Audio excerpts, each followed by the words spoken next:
With the latest on the corporate front, all the market trends, expert opinion, and sound business advice. It is your unique window into the business world, direct from the heart of China.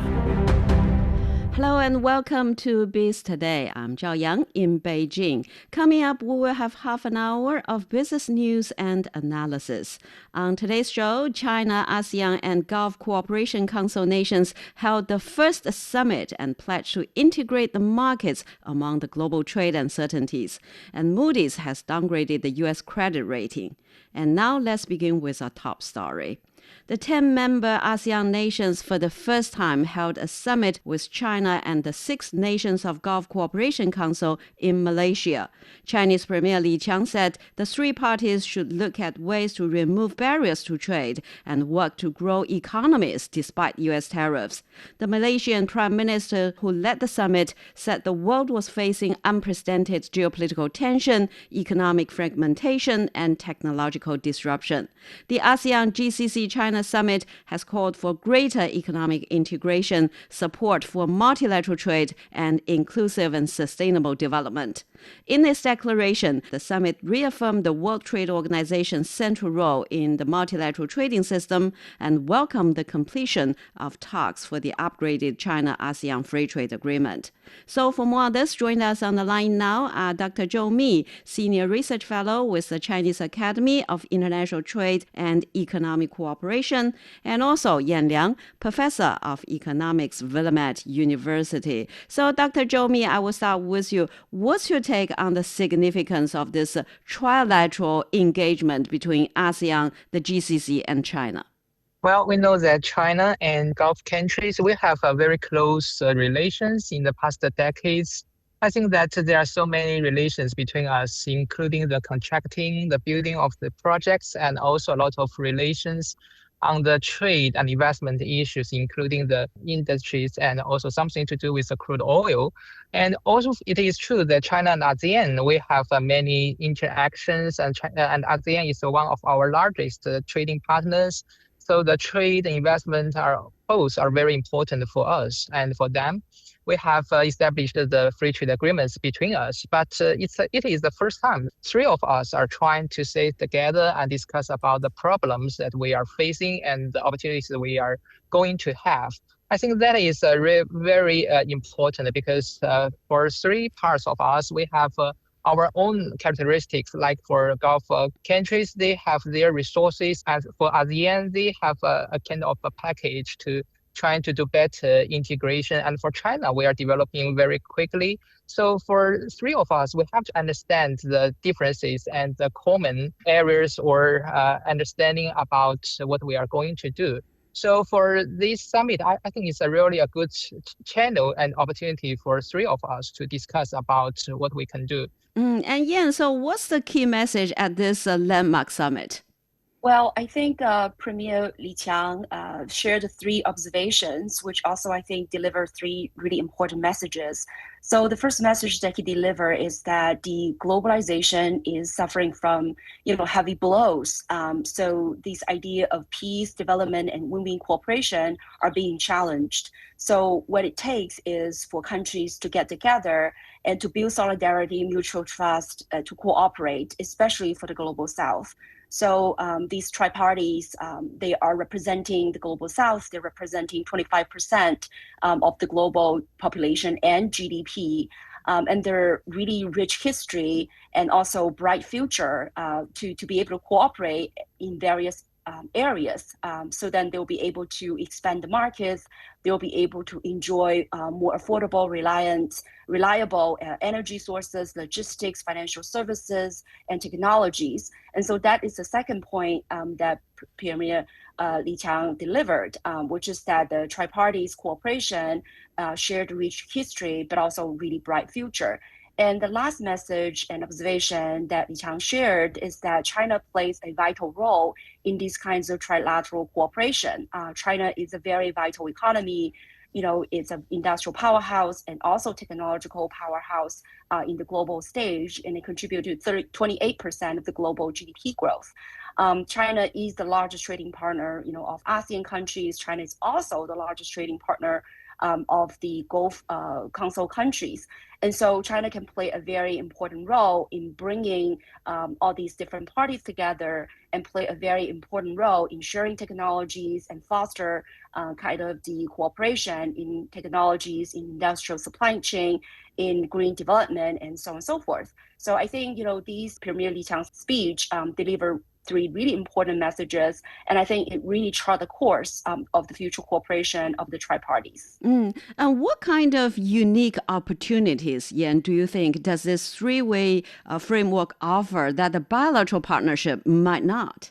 Well, first of all, I think the three parties, each two of them have really strong bilateral relationships, as I just mentioned, that China is a largest trade partner of ASEAN countries, and they have the RCEP and also free trade agreements, which was just upgraded.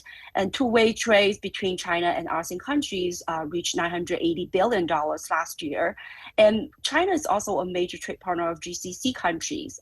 China, the two-way trade between the two reached almost $290 billion last year, way more than the second and the third, which is the US was about 180 with the Gulf countries, and Europeans is also about 180. So there's already a very strong base for the bilateral relationships. And so now I think, with the trilateral, what it does is, as Premier Li Qiang talked about, is that you're able to join force and further expand the market and cooperate based on your different, resource endowments and also industrial structures.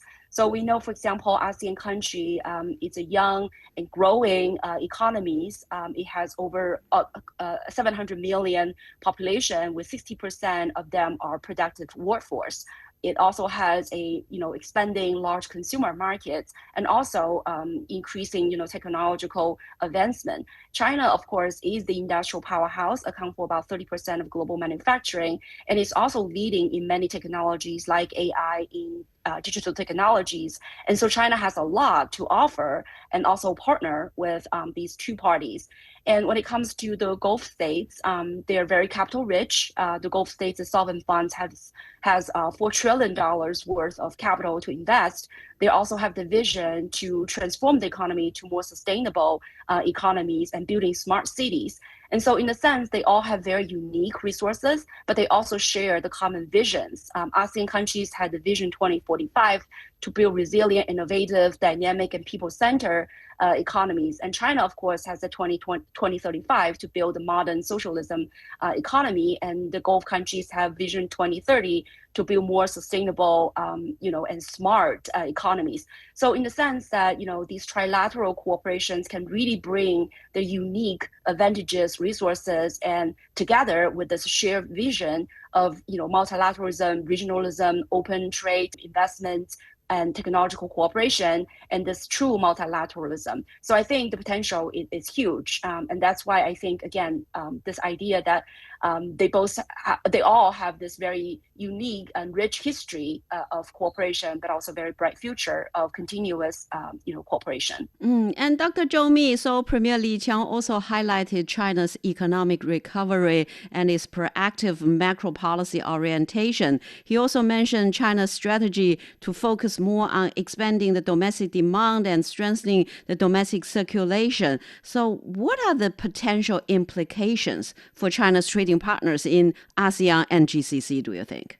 Well, we know that the relation between the government and the market is very complicated. It cannot be just copy the same experiences from one country to another, but we can just try to share some of our understanding about the relation. I think for China, we have a very strong policies including different aspects and trying to address the different problems. Some of them are really common in many other countries, like the shortage of enough supply of the physical resources and not enough resources to addressing the challenges, especially for the small and medium-sized enterprises. But some are very different. Like in China, we have put the development as a core for the policies. So we may input, trying to invest in some infrastructure in the very long run and trying to make it a better position to support the long and sustainable development. And for other countries, maybe the shift of the government administrations are very quickly. So many governments do not have these potentials to deal with long-term visions. I think that is the kind of things that we have to understand that both China and the Gulf and the ASEAN countries, we are important economies, but according to the size of the economies, we may try to use different policies. Like for ASEAN, they have a better integration than the Gulf regions countries, and they have a better coordination between the different members of the ASEAN. So they can try to borrow some of the experiences here in China, like for the coordination of the fiscals, and they can do more to improve the interconnections of the infrastructure. Like for the Gulf countries, I think these policies can be more focused on the capital and also some of the fiscal policies coordination between the members. And as for one of these core ideas, I think that Gulf countries also are trying to have very open policies. I think they are trying to welcome the laborers and contractors from other countries to help them fulfill the gaps of the infrastructure, where Chinese companies and ASEAN laborers can do more to cooperate together. So all these policies have to be very carefully designed. I think that better coordination should be put in a more important position. And so, Premier Li Qiang also mentioned fostering a vibrant innovation system among the three parties. So what role can technological and innovation play in this kind of trilateral cooperation? Well, I think, again, all three parties believe that technological innovations and so-called high quality and sustainable development, I think, are really the future, are the shared future.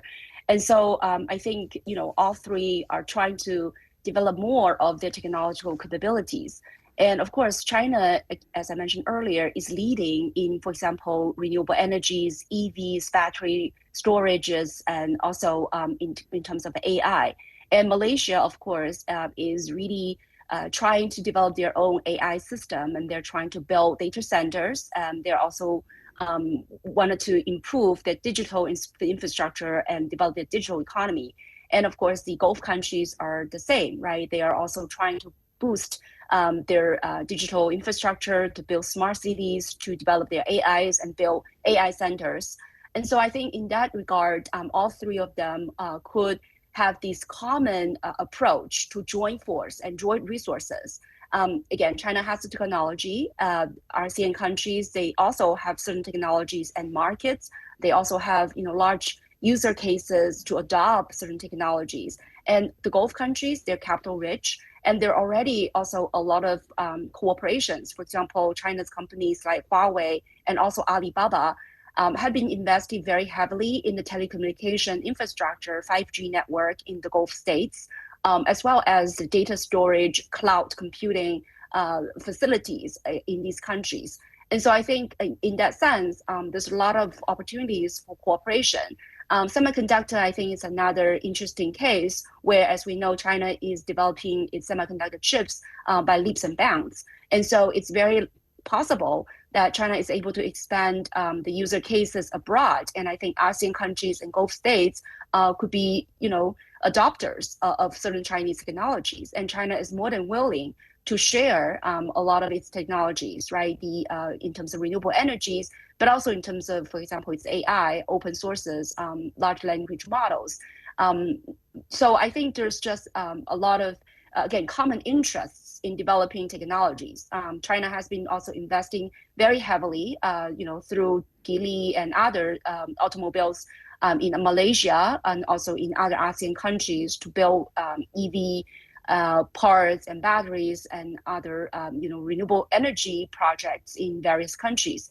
So in that sense, I think from both trade, investment, and technological sharing perspectives, all three parties can benefit from the cooperation, both in terms of their technological cooperation, but also in terms of expanding the markets for certain technological products like EVs, battery storages, and so on and so forth. And so, Dr. Zhou Mi, as we know that ASEAN, the GCC, and China have a combined GDP of nearly $25 trillion.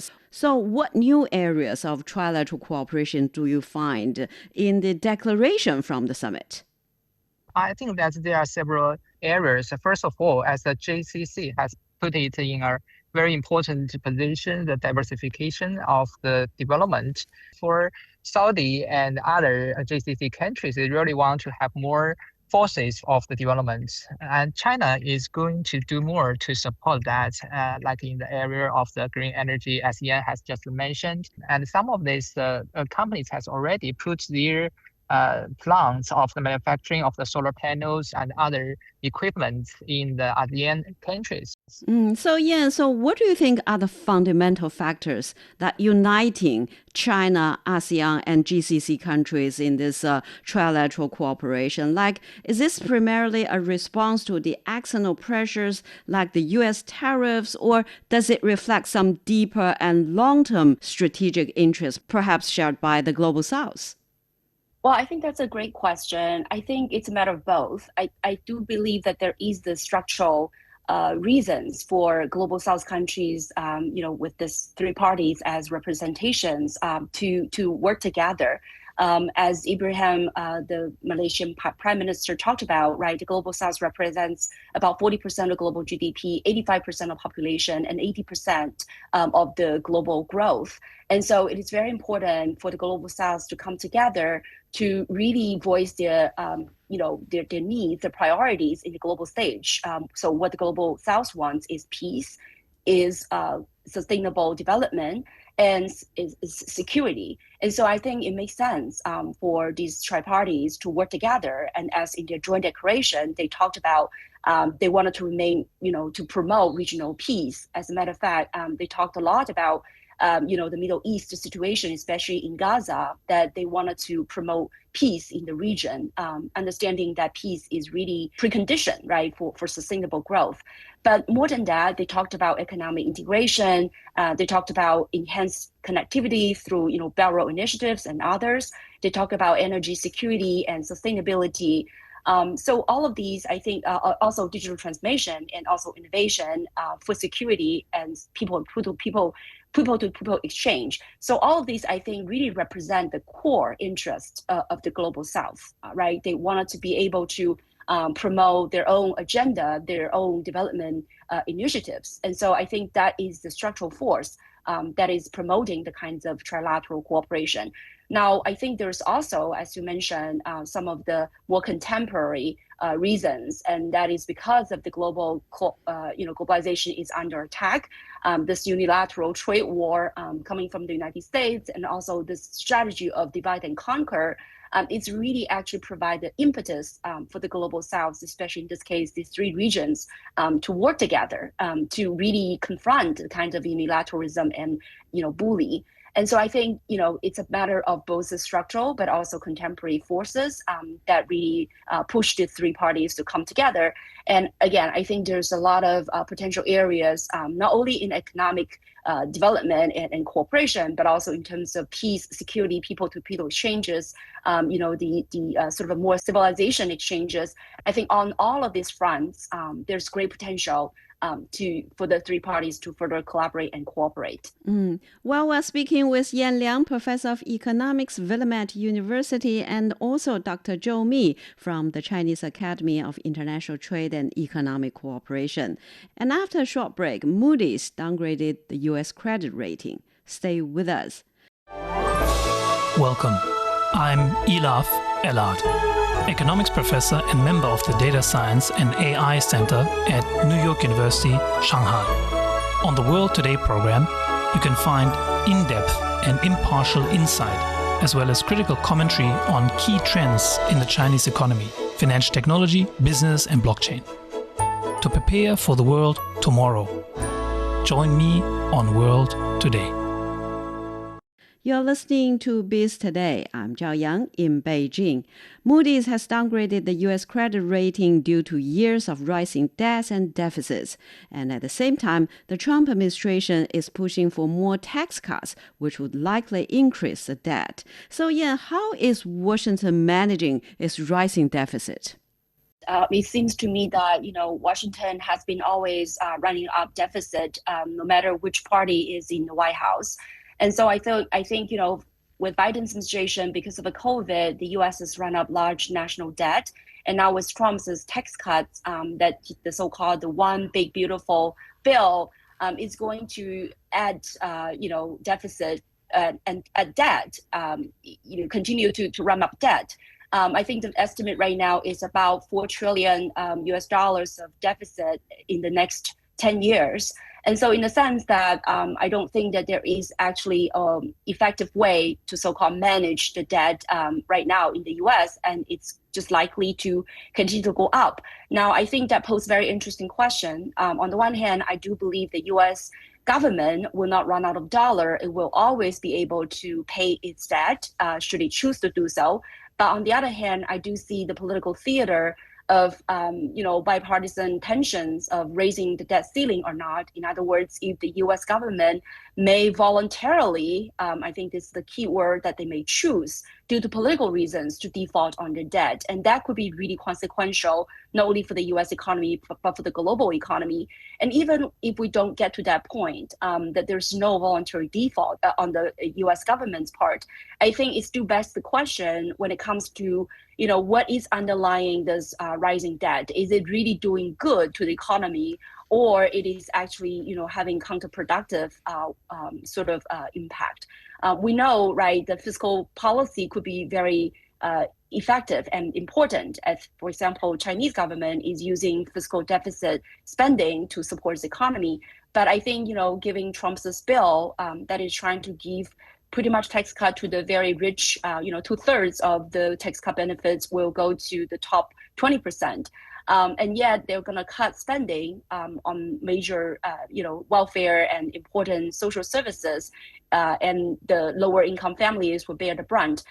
I think that kind of fiscal policy is very irresponsible. It's going to continue to widen the U.S.'s inequality and also undermine the U.S.'s long-term prospect, because a lot of the spending cuts also are in, for example, technological development. And so I think these kinds of cuts will really undermine the U.S. productivity going forward. And so I think the matter is, these kinds of mismanagement of fiscal deficit and debt is going to have negative consequence for the U.S. economy. And so, Dr. Zhongmi, what does this downgrade mean for the U.S. economy, the dollar, and also its global standing? Well, we know that the world is, the economy especially, or under the model or the basis of the credit, especially from the developed country. I think that many of these economic models, including the investment companies, the portfolio models, are based on a credit evaluation. As for United States, one of the best countries who have the best credit in the world. So the people are not having to worry about their investment in the United States in the past. But now, if they have been degraded, I would say that there may be two choices for those investors. The first one, they have to reduce the investment in the United States because there are more risks. But if they do not want to do that, they have to change the model's parameters. And for both choices, I don't think it's a very good one for the investors, and there will be a lot of impact for the investors' decisions. As for some of the investors, they may think of should they try to diversify the investment. And yeah, so the Trump administration's tariffs on countries worldwide are related to this story. Trump seems to believe that they are collecting money from those tariffs paid by foreign businesses, foreign countries, and then he can go ahead with his tax cut. So will it work out like what he talked about? Well, not at all. I think you're right that Trump has been talking about, establishing this external revenues service to collect tariff revenues to pay for its tax cuts. Well, first of all, I think he grossly overstate how much the tariff revenues he's able to collect. As I mentioned earlier, most of the experts estimate, his tax cut is going to cost, $4 trillion in 10 years' time. And yet the tariff revenue that he can collect based on the right now 10% universal tariff could probably raise around $2 trillion. So that still leaves a very large part of the tax cut and the debt not accounted for, not so-called paid for. But more importantly, I think the key here is that these tariffs are not paid by foreign countries, not by foreign exporters, but they're great. The most of these tariffs are actually paid by the U.S. importers. When you look at the recent U.S. import price index, it's pretty much 95% of the tariffs are basically paid by the U.S. importers. And so these importers would either suffer from higher costs and thinner margin, or they have to raise prices, and basically the consumers would have to foot the bill. Now, again, going back to what I earlier mentioned, these tax cuts pretty much gave the benefits to the top earners. 2/3 of the benefits go to the top 20%, 1/4 of the benefits go to actually the top 1%. And yet, these tariffs mostly are borne by the lower income families, because they, first of all, rely on imports. They're relatively cheaper, so they rely a lot on the imported consumer goods, and also because the consumption account for a larger share of the income. So that's why the lower income families are basically bearing a larger proportion of the tariffs. So what you have is a very regressive tax cuts and also tariff tax increase on the lower income families, not to mention all the other cuts that are planned to, cut Medicaid, which will, by the way, cover 1 in 5 Americans. So it's a very important program. And also, Trump also would cut food stamp and yet instead increase military spending. So all in all, I think, Trump is giving this very false narrative that he's able to raise enough tariffs and the tariffs are paid by the foreigners. But the matter of fact is that, he is basically taxing the poorest families in the United States to pay for the tax cut benefits to the richest in the U.S. Well, we're speaking with Yan Liang, Professor of Economics, Willamette University, and Dr. Zhou Mi, Senior Research Fellow with the Chinese Academy of International Trade and Economic Cooperation. And that's all the time for this edition of Biz Today. To listen to this episode again or to find more previous episodes, you can download our podcast by searching for Biz Today. I'm Zhao Yang in Beijing. Thank you so much for listening.